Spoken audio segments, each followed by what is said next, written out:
Today I'm learning all about why foundation walls crack. This is the place of work? Howdy. How are you doing? I'm good. What's your name? Micah. Nice to meet you. Micah? Yes, sir. That'll be easy. Hey, man. Mr. Rowe, oh man. It's Mr. Mike Rowe. Mr. Mike Rowe. What's your name? Javid. Javid? What is the actual problem, Javid?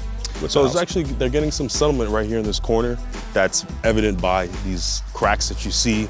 Right. All these cracks are indicators that, the foundation is settling, and in turn that could lead to bigger issues in the future. And it's water damage that's causing it? Primarily, yeah. So once water gets to the soil underneath the foundation here, yeah, it soaks into the soil, causing that soil to essentially become unstable. The real kicker is once that water starts to evaporate and pull away from that area, it draws the soil away, causing voids.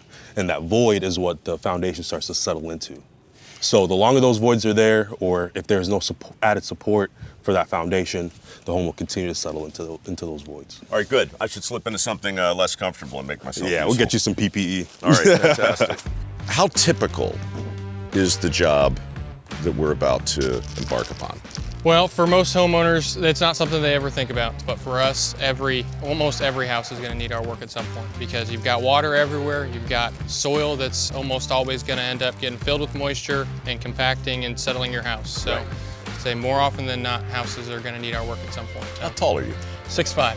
Is it imperative that you stand on the uphill grade when I'll we do stand this? down here for you.